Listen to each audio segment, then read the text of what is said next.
would have to transfer to La Cañada unless they were able to get permission from both La Cañada Unified and Glendale Unified to stay in their school of record at this time. That is correct. And this is the litigation that we were attempting to avoid by making a settlement offer a year and a half ago. We're now shifting into this forced situation if the county committee agrees to the petition to have to litigate the issue. Well, probably on either side, because I imagine either side is going to appeal and so it's going to go into litigation situation. Am I understanding that that's kind of where we are procedurally at this point? Right now, yes, there was not an agreement reached, which has brought us to this point where a petition was submitted. Depending on the outcome of the Committee on Reorganization will determine which side will appeal. Glendale Unified School District, I know will appeal, depending on the decision, and I suspect that the same will take place with United La Cañada. And is there legally within the statute, within the procedure that goes through the county committee, is there any sort of economic mitigation for Glendale Unified if they shift the tax base that way, or we're just gonna let them in? Thank you, and thanks for educating our kids, but you're gonna figure out. Let me make sure that I've understood that question. Just ask that question again. Basically, is there any financial mitigation for Glendale if we lose those students now? No. So we just lose the money and literally we'll have to go from 1 year to the next, we'll have a $2.8 million deficit. Assuming all the kids move, that's why it says up to, because there's a good chance your high school students are gonna ask for a permit. I think locking out is going to release them and we're gonna accept them. Okay. Your middle school, you may have the same thing, so it's basically gonna be your elementary school kids that are probably going to do the shift. So that's why it's an up to. But yes, we basically lose the money, we lose the assessed valuations from that area. So yeah, there is no mitigation to us. And then my final question is, you said Mountain is not closing no matter what the outcome. Can we take that as a problem? Well, you know what, I'm taking the liberty right now without having had a board meeting, without completely running analysis of this situation happening and this going before the Board of Education. I'm hopefully representing what I believe our board would state. But wow, that was a long answer. Sort of skating around it. Our desire would be to not close any schools. That means we would have to do some serious planning, reallocation. There would be a major disruption to the Glendale Unified School District to have to mitigate for the loss, for that potential loss. But it would not be our desire to have to close a school, and I think the board is committed to that. That means there would be other things that would take place that would affect services and impact our district. And as stakeholders, would you be given a voice in what Mountain Avenue looked like on the other side of that? So Well, magnet versus changing borders, that kind of, those kind of options, would you be given a voice? Well, I tell you what, I'm committed to maximum stakeholder engagement and making sure that the stakeholders that supported this great school have an opportunity to help us determine what we want this school to look like. Yes. Here and then back here, yes. Question, why given the situation did Glendale choose to release sagebrush children this year to issue permits? It is my understanding that historically, Glendale Unified School District has released students, and it is part of our way of mitigating. Personally, I've looked at this, and I will insert here that I don't see this as an educational issue.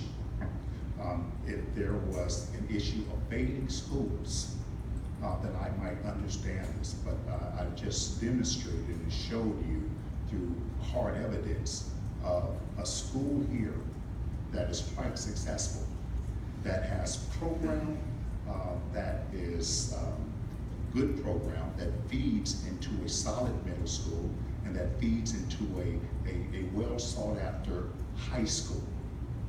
Okay, so students that want to, or families that want to go to La Cañada, we've released them. And many of those families have selected to stay here because we have great schools. So it's not a matter of education, because as a district, we said this is one way that we can mitigate not having to transfer by allowing families that want to attend La Cañada schools to do so. And we continue to stand behind that for families that want the permit to transfers. Yes. So I just want to get an understanding of the figure that you had up there, the 2.8 million. Is that just basically assuming there are fewer kids available in the district, so it's just the money you get per student per day? So, if, for example, I know we have a lot of kids in our classes here, so having a few less kids might mean that there was, fewer teacher to student ratio. So I'm just trying to get a sense as to how many students are you suggesting or expecting would be leaving Mountain or potentially leaving Mountain, and what are those figures based on, just to get a better sense as to what we're looking at. It's based on about 356 students, which we think is the count as of a date that they gave it to me. That's an ever shifting thing. Less the few that already have permits to go to La Cañada. And based on our average daily attendance of about 95% for the district, times the amount of money we get, which is about, and I'm doing this off the top of my head, I can give you an accurate, it's about 8.4 thousand that we get, 8,400 we get per student, multiplying it by the number of students that could leave. That's why I made it, it's like a max figure, and it's gonna be somewhere below that the actual figure lies, but that's how it's calculated. And how many are at Mountain, do we know How many specifically? kids about? I want to say it's about 150. Yeah. 356 is K-12. It's K-12, that includes high school and middle school, so you probably figure they aren't actually gonna leave, but, it's like 153, something like that, so our, kids that are K-5. So, to fill that gap, say you lose 75 kids in Mountain, right? How do you fill that? Are we busing kids in from other areas, That's not a question. or do we need to fill the gap? I think you may. Well, anytime you have the loss of students, since funding is tied into students, then that equates to the loss of possible program or personnel, teachers. So there, as far as the question is how do we get students? Well, you know what, we have strong schools. We have strong schools, but it comes down to family choices. I would say this, have more babies. Can I say that? I mean, that's a little comic relief there, but still important. Children come from families. If students are transferred, understand this, if students are transferred, if a transfer was successful, then we're talking 300 and close to 50 students. We suspect that many of those students, some of those students would select to stay in the Glendale Unified School District, especially if they're participating at the secondary level in sports and clubs and may not want to transfer. We expect that the immediate impact will be felt at the elementary school level. Where the additional students come from, I don't know. We don't know that. Yes. And what's the sense, I'm sorry, what's the sense that locking out is going to agree to these transfer, to these requests to stay in Glendale? I mean, is the sense that locking out is going to be amenable to that? It is my sense that will be true. They are right now at one of their highest enrollment levels. They're at 4,172 approximately.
We want to keep our students ultimately, and I don't mind going on record saying this, and I know we have Unite La Cañada here.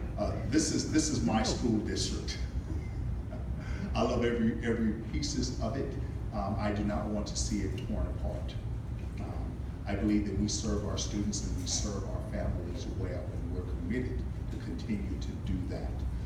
For those that want to remain, they would need to be released from La Cañada. As far as we would have to analyze the situation, our capacity, and other circumstances that might impact our ability to remain, to retain students from the Sagebrush area. There is no guarantee that the students would be able to remain in the district. Exactly, there might change schools 3 times. I have 2 questions. First being the money, the impact on the Canyon Unified School District, would that be concentrated up here at the school of Boston, or would it be spread over the whole GUSD? The loss impacts the entire Glendale Unified School District. That's right. The enrollment, the immediate enrollment impacts the schools, right, in the 3 schools that I've just showed you. But the economic impacts are on the entire district. Then how's the special education thing gonna be worked out? That before I can understand it, it seems very complex. How does that work out? Our students with special needs, that would, there are impacts there, and that would be something that we would need to continue to study. Yes. So they've been unsuccessful, what, 3 times now? Correct, This yes. is the 4th petition. What's changed in your mind?